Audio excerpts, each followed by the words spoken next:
굉장히 상실하게 됩니다. 그 목회자로 하여금 목회하는데 굉장한 디스플레이를 주게 됩니다. 그래서 우리가 목회자의 사역을 채점할 때 어떻게 해야 될까? 성경에 있는 원리를 보시면 됩니다. 더블 honor. 우리가 부모님에게 저희 작은어머니께서 저희 할아버지를 모시고 계셨거든요. 근데 저희 할아버님이 양로원에 갔을 때 뭐 점심값, 짜장면값 사드셔 이렇게 드리지만 뭐 몇천 원만 드리는 건 아니죠. 품위를 유지할 수 있는 품위비를 드리는 거예요. 담배도 사드시고 친구들도 좀 사드셔야 되고. 우리가 드리는 그 경제적인 사례의 그 교회의 마음이 주는 분들과 받는 분들이 목회자를 안어한다 라는 게 거기 들어가야 됩니다. 액수를 말씀드리는 게 아니고요. 목사님도 알잖아요. 교회가 이렇게 어려운데 이렇게 사례를 하면 이게 굉장한 최고로 지금 나를 안어하고 있구나 알 수 있거든요. 액수가 중요한 게 아니에요.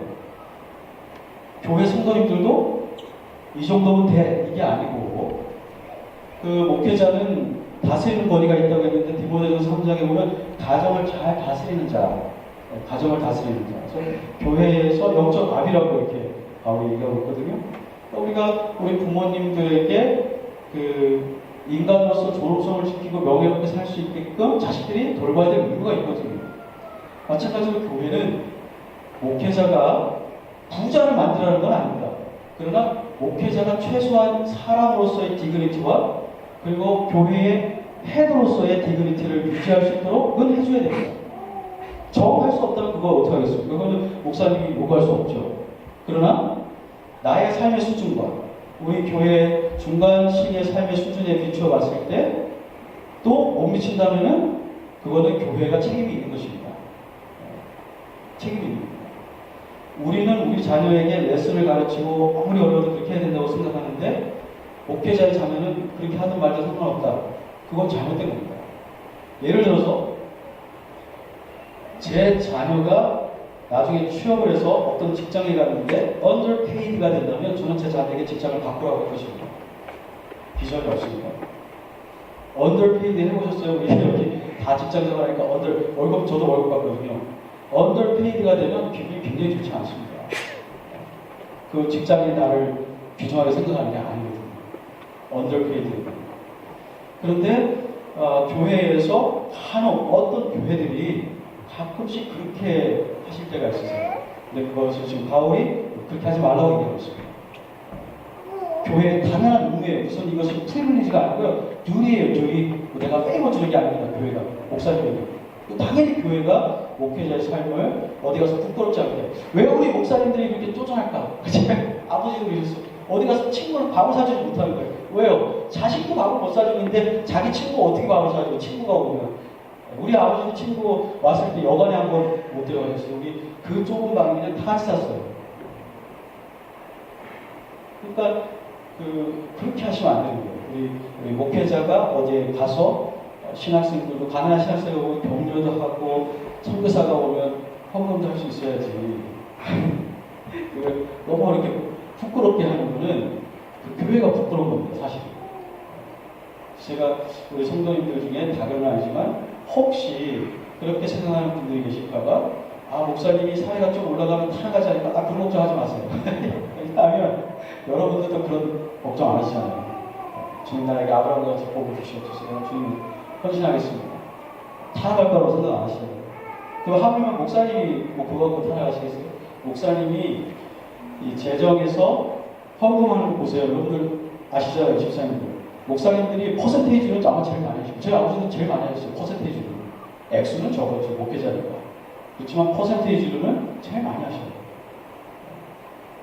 여기에서 바울이 목회자에게 교회가 사례를 할 때는 그것이 그냥 당신은 이거 오면 됩니다. 이게 아니고 목사님이 이렇게 받을 때 우리가 목사님을 안어하고 내 자식이 어디 가서 이렇게 하면은 그 회사나 그 대표가 내 아들을 내 딸을 안어한다고 생각할까? 같은 그런 마음을 한번 가져주시면 됩니다.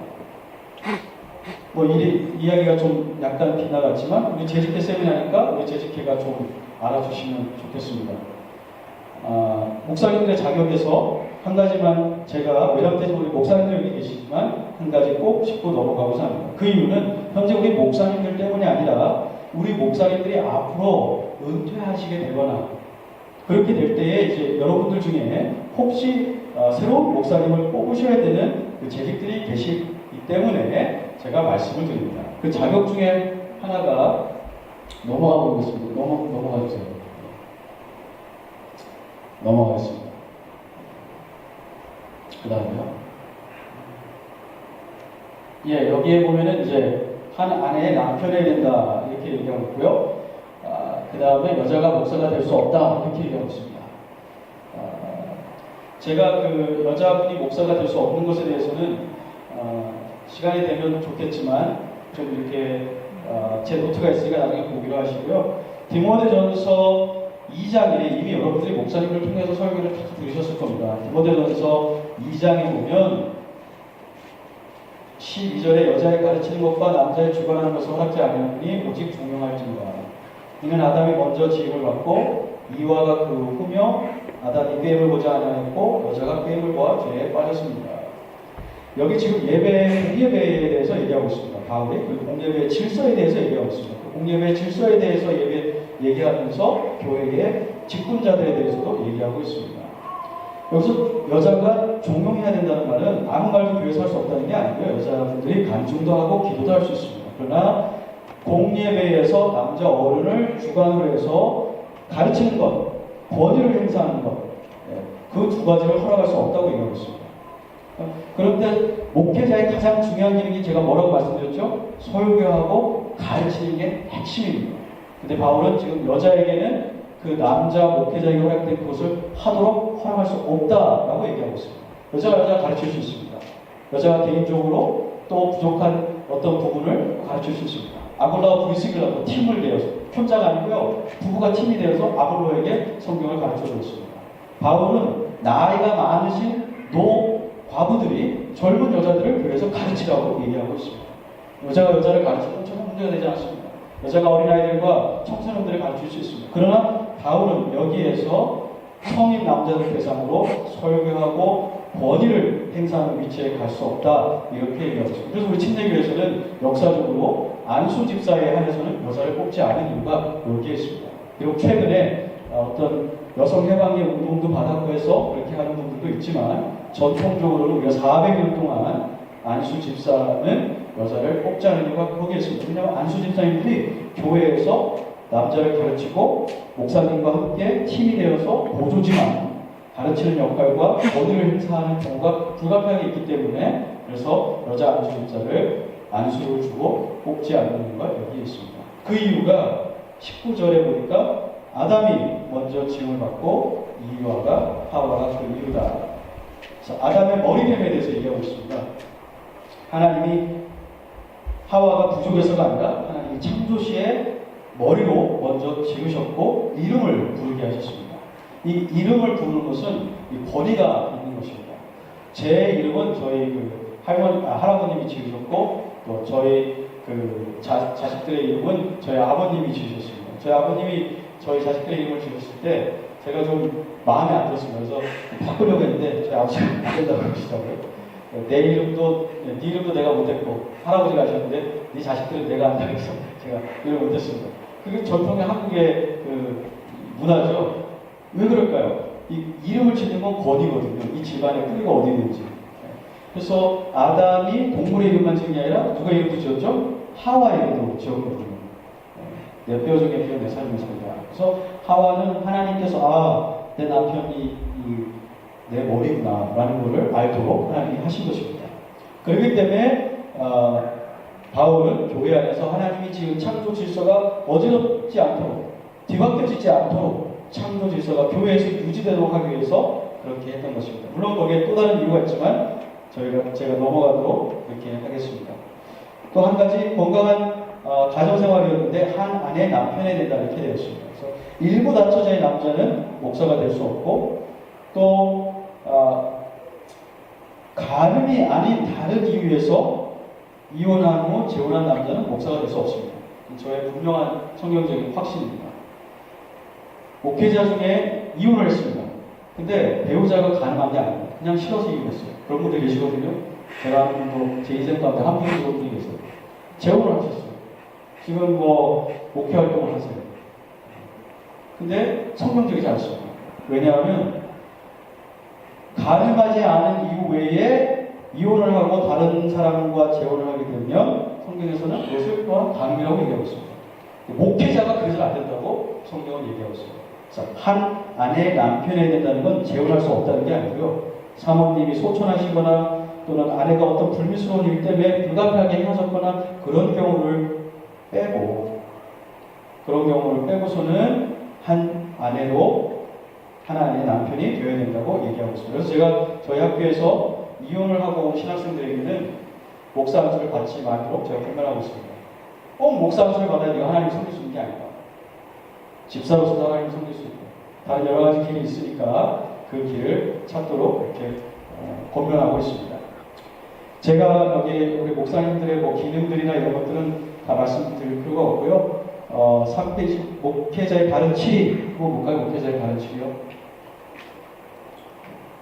넘어가 주시면 또 하나 더 넘어가 보시면요.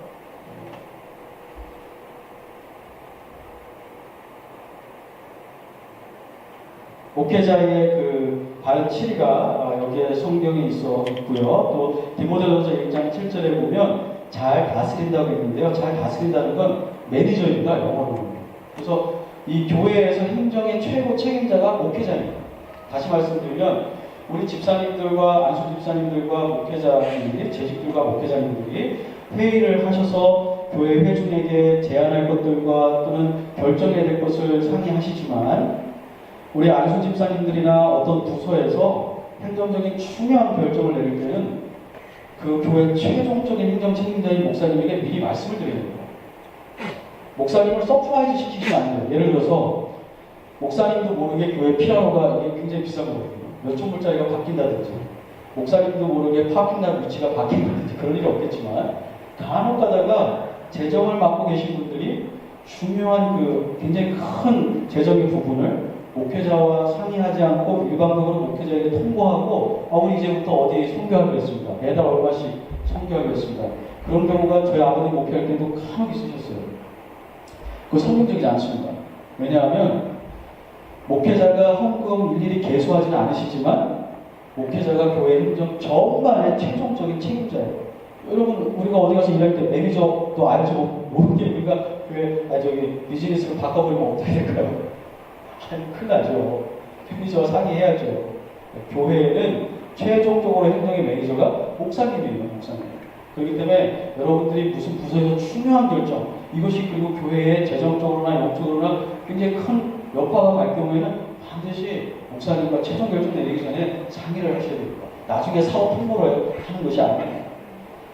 자, 안수 집사님들을 잠깐 보겠습니다. 제가 참 그 다스리는 권위에 있어서 잠깐 말씀드리려는 것은 경찰이나 독재자의 다스림이 아니라 아버지의 다스림이다. 이렇게 성경에서 바울이 얘기하고 있기 때문에 우리 목사님들이 다스리는 권위가 있는데 그것은 바로 영적 아버지로서의 권위라고 말씀드리고 싶습니다. 물론 교회가 더 성숙해질수록 이 목사님과 우리 집사님들의 관계도 약간씩의 변화가 불가피할 것입니다. 자녀가 어릴 때에는 자녀가 목사님의 말에 영적으로 어릴 때는 좀 더 많이 순종해야 되고요. 자녀가 장성하게 되면 목사님이 더 많은 일들을 이렇게 조금씩 위임하시면서 같은 동역자로서 이렇게 같이 일을 할 수가 있을 것입니다. 집사님들에 대해서 우리가 보겠습니다. 이 성경에서 말하고 있는 디모데전서 3장에서 말하고 있는 집사는 기본적으로 안수 집사입니다. 왜냐하면 안수를 줘서 세우는 집사이기 때문에 그렇습니다. 그러면 목사님 저는 안수 집사가 아닌데 오늘 헛시간 보내고 있는데 제가 여기 괜히 온 것 같습니다. 그렇지는 않습니다. 안수 집사님은 아니지만 여기에 보시면은 11절에 여자들도 이와 같이 단정하고라고 얘기하고 있습니다. 물론 이 11절에 있는 여자들, 디모데전서 3장의 여자들은 그 집사 안수를 받아 섬기는 집사의 아내들이지만 아내들이 아니라 하더라도 이와 같이 교회를 섬기는 여자 성도님들 남자 집사님들처럼 교회를 섬기는 분들에게도 오늘 이 재직 세미나는 중요한 것이기 때문에 잘 오셨고요. 또 우리 남자 집사님들 중에 서리 집사님들은 성경에 보면 테스트를 한 후에 그 이후에 집사로 세워라 했기 때문에 지금 서리 집사의 기간 동안 남자 집사님들은 테스트를 받고 있는 겁니다. 우리가 교회의 회중에 검증을 지금 받고 있고요. 목회자의 검증을 받고 있는 기간이기 때문에 잘 오셨습니다. 여러분이 오셔서 앞으로 내가 안수집사가 되면 어떠한 기준이 되어야겠다 생각해 보셔야 됩니다. 그리고 우리 다른 이미 안수집사에 계신 분들은 자신을 돌아보시면서 마치 우리 목사님들이 디모데전서 3장 1절부터 7절까지 볼 때마다 내가 지금 이 기준에 맞게 살고 있는가 생각하듯이 우리 안수집사님들은 내가 지금 현재 그렇게 살고 있는가 생각해 보시면 되겠습니다. 디컨, 영어로 디컨이라고 하죠. 이 뜻이 테이블을 섬기는 자, 기본 뜻이 그겁니다. 테이블을 섬기는 자. 그래서 우리가 사도행전 6장에 집사라는 말은 나오지 않습니다. 그렇지만 많은 신학자들이 2000년 동안 사도행전 6장을 집사 직분을 임명한 안수 집사를 임명한 성경적인 근거로 보는 데 이유가 있습니다. 왜냐하면 그분들이 했던 일이 무엇이죠? 테이블을 섬겼거든요. 가난하고 과부들과 소외된 사람들의 경제적인 필요를 채워주기 위해서 교회에서 일꾼으로 뽑아서 안수를 주었던 것입니다. 그래서 집사의 직분은 인간이 만들어낸 것이 아니고요. 교회가 만들어낸 것이 아니고 하나님의 계시에 의해서 시작된 거룩한 직분입니다. 목회자의 직분이 거룩하듯이 집사의 직분도 거룩한 것입니다. 집사가 뽑힌 이유는요, 사도행전 6장에 의하면요, 교회의 분열을 막고 한 몸으로 성장하기 위해서입니다. 지금 이 경제적인 어떤 도움을 어떤 부류의 사람들에게 줄까 이 문제 때문에 교회가 지금 분란에 휩싸였거든요. 교회가 좀 갈라지게 생겼거든요. 그래서 이 교회가 갈라지지 않고 하나의 몸으로 잘 성장하기 위해서 7명의 집사님을 뽑았다고 우리가 믿을 수 있습니다. 그래서 집사님들이 하는 일은 어떻게 하면 교회가 평화롭게 한 몸이 될까를 굉장히 신경 쓰셔야 됩니다. 분열을 조장하는 집사님은 굉장히 성경적이지 않은 거예요. 어떻게 하면 교회가 더 연합할까? 분열이 될 만한 소지가 있으면 어떻게 하면 내가 이 분열의 소지가 있는 걸 해결을 해서 교회가 분열되지 않도록 할 것인가? 목회자와 성도들이 어떻게 하면 더 하나가 될 수 있을까라고 도와주는 조력자들이 바로 이 집사님들입니다. 그래서 목회자님들이 말씀과 기도에 집중하도록 돕는 것이 중요한 역할입니다. 목사님이 신방 갈 수도 있고요. 목사님이 누가 전화 와서 공항에 라이드 갈 수도 있습니다. 그런데 목사님에게 그 공항에 라이드가 시켜버리시면 목사님이 말씀 준비를 못하고 그렇게 되면 누가 피해를 받죠? 결국 제가 피해를 받습니다. 제가 피해를 받아요. 그래서 저는 그걸 잘 알기 때문에 제 담임 목사님에게 상의할 일이 있으면 토요일 저녁이나 주일 아침 전화 안 합니다. 왜냐하면 목회자에게 굉장히 아주 중요한 시간이거든요. 토요일과 금요일. 그래서 아주 중요하고 충격적인 얘기는 가급적이면 금요일날부터는 하지 않으셔야 돼요. 홀드 하실 때가 홀드 하시다가 나중에 설교가 다 끝나시고 사역이 끝났을 때 목사님 드릴 말씀, 상의할 말씀이 있습니다.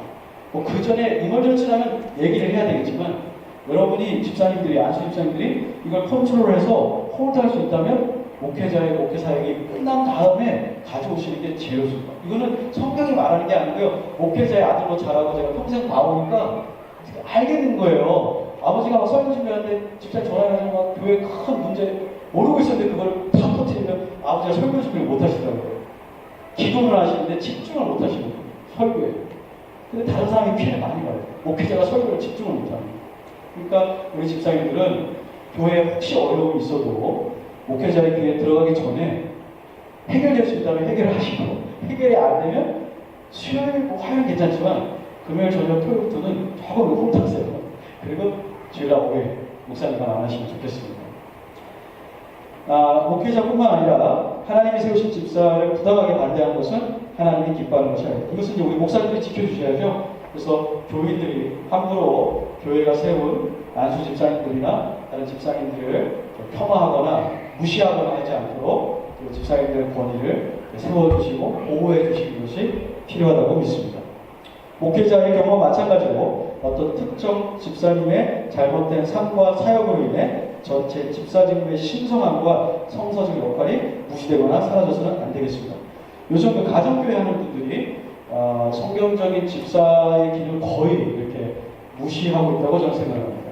집사가 중요한 게 아니라 목자가 이제 더 중요하게 되었습니다. 근데 성경은요, 목사와 집사만을 얘기하고 있습니다. 다른 기능과 다른 직분이 없어야 된다고 말씀드리는 게 아니고요. 저도 전도사 생활을 했었는데 전도사 성경이 없습니다. 그래서 교회가 필요해서 성경에 있는 원칙을 어기지 않으면서 성경에 있는 제도를 위배하지 않으면서 필요한 부분이 있어서 사용한다면 할 수 있다고 저는 생각을 합니다. 근데 그것이 무엇이든지 그 새로운 직분이나 위치는 반드시 성경에 있는 합당하고 신성한 제도인 이 목회자와 집사의 기능과 오버랩된다든지 또는 경쟁관계에 있게 된다든지 또는 목회자의 권위와 기능과 집사의 권위와 기능이 무시가 된다면 저는 안 된다고 생각합니다. 성경이 말하지 않은 제도가 필요하다고 할 수는 있겠지만 그렇지만 그것이 성경에 이미 하나님이 계시로 주신 것을 무시하거나 경쟁관계에 목회하는 것은 하나님이 기뻐하지 않으실 거라고 저는 생각합니다. 집사의 자격들이 나옵니다. 집사의 자격에 보면 성령님과 지혜가 충만한 자, 목회자와 경배란 정도는 아니지만 도덕적이고 영적이고 건강한 가정의 운영이 필요하고요. 그건 동의하고 보고요. 또 집사님들과 한 아내, 남자이자 가정을 잘 인도하는 아버지여야 된다 이렇게 얘기하고 있습니다. 또 외부인들과 회중의 신뢰와 존경을 받는 신앙의 본이 되어야 한다 이렇게 얘기하고 있습니다. 그래서 칭찬을 받아야 된다. 단정함이라는 것은요 존경받을 만해야 된다는 거고요. 일구이연하지 않아야 된다는 건요 말을 신뢰할 수 있는 사람이어야 한다는 것입니다. 한번 말을 해냈으면 그것을 반드시 지켜야지 그렇지 않으면 이제 회중들에게서 점점 권위를 신뢰하게 됩니다. 술에 입박히지 않아야 된다. 술을 탐닉하지 않아야 된다. 알코올 성분 음료를 습관적으로 마시지 않아야 된다. 이건 이제 영어 번역본에 있는 것을 제가 소개한 거고요. 우리 SBC 교단은요, 2000년도에 이런 결정을 내렸습니다. 첫 번째, 여러 해 동안의 연구는 술이 물리적, 정신적, 그리고 감정적 피해에 이르게 한다는 성경적 경고를 확증하고 있기 때문에 그리고 술의 사용이 우리나라 고속도로상 미국입니다. 수많은 사고들과 죽음들을 초래하고 있기 때문에 그리고 가족의 한 구성 여러 구성원들에 의한 술의 섭취로 인해 직간접적으로 가정과 가족이 파괴되기 때문에 그리고 기분 전환을 위한 가벼운 술의 섭취도 반주라고 그러죠. 우리 어르신들 식사때마다 매일 하루에 한두 잔씩 하는 사람들을 그것들도 사람들을 술에 민박기도록 이끌며 다른 종류의 마약도 함께 사용하도록 이끌기 때문에 그래서 우리는 또 그리스도 안에 있는 자유라는 명목으로 술을 먹어도 된다 이렇게 얘기하는 어떤 종교적 지도자들이 있기 때문에 다음과 같이 결의합니다. 우리는 2006년 노스캐롤라이나 총회에서 알코올 음료에 대한 제조, 광고, 운반, 판매, 섭취에 대해서 완전히 반대합니다.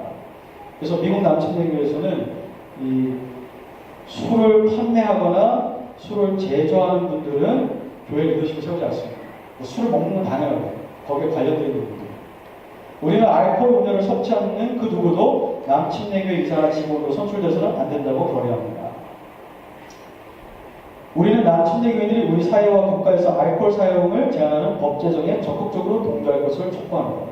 우리는 남침대교인들이 학생들과 성인들에게 알코올 성분의 음료를 파괴적 성격을 교육하는데 적극적으로 관여하도록 결의한다. 파괴적인 게 있다는 걸 교육하라는 거죠. 우리는 교단의 기관들과 사역자들이 술과 관련된 문제들을 성경적 관점에서 다루고 술을 먹지 않는 것을 권장하며 지역비로하여 그런 성경적으로 기초한 사역들을 시작하도록 격려할 것을 결의한다. 목사님, 예수님도 술 드셨는데 정말 그럴까요? 우리가 먹는 그 알코올릭 베버리지하고 질적으로 다른 겁니다. 지금 이것은 그 알코올 섭취를 주 목적으로 한 것이고 옛날에 예수님 당시에 마셨던 것은 두 가지 종류가 있습니다.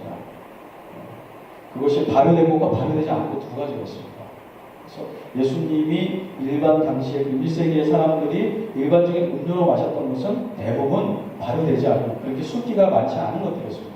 숫기가 아예 없는 것은 아니었지만 그래서 자제하게 했는데 오늘날 이 알코올은 모두가 다 알코올 음료를 만들기 위해서 제조된 것들이기 때문에 1세기에 예수님 당시에 사람들이 먹었던 것은 질적으로 다른 것입니다. 그래서 저는 우리 침례교회에서는 우리 집사님들이 물론 술을 드신다고 구원받지 않거나 뭐 이런 건 아니지만 술을 끊으시고 모든 회중에게 모든 면에서 보복이 되셨으면 좋겠습니다. 그래서 고린도전서 10장 30절에 보면은 너희가 먹든지 마시든지 무엇을 하든지 마시든지 무엇을 하든지 그렇죠? 무엇을 위해서 하라고요? 하나님의 영광을 위해서 하라.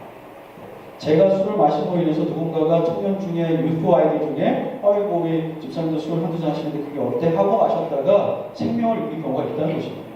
그래서 우리는 그 빌미조차도 교회의 리더로서 제시하면 안 된다고 믿고 있습니다.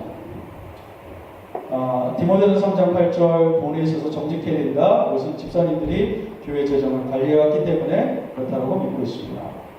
믿음의 비밀을 가져야 된다. 바울이 복음에 대해서 분명한 확신과 이해가 있고 복음에 따라 살아야 된다. 이렇게 얘기하고 있습니다. 10절 먼저 시험해보고 그 후에 책망할 것이 없으면 그렇게 하라. 도덕적, 영적, 신학적 점검이 필요합니다. 교회를 오래 다녔다고 집사님이 되시는 건 아닙니다. 교회를 오래 다니셨어도 본인이 구원에 분명한 그 확신이 없고 또 교회를 섬길 아직 분명한 확신이 없다면 그것을 먼저 목사님에게 달라고 이렇게 요청하는 것은 바람직한 것은 아닙니다. 저는 완전해야만 재직이 될 수 있다 이렇게 말씀드리는 건 아닙니다. 왜냐하면 저도 완전해서 목회자가 된 것은 아닙니다. 그러나 주님이 부르신 소명을 확신했고 제 헌신이 일관되지는 않습니다. 그렇지만 일관되게 살아야겠다는 분명한 그 필요를 느끼고 또 그렇지 못할 때에 안타까움을 저도 가지고 있으면서 일관되게 헌신하려고 노력하고 있습니다.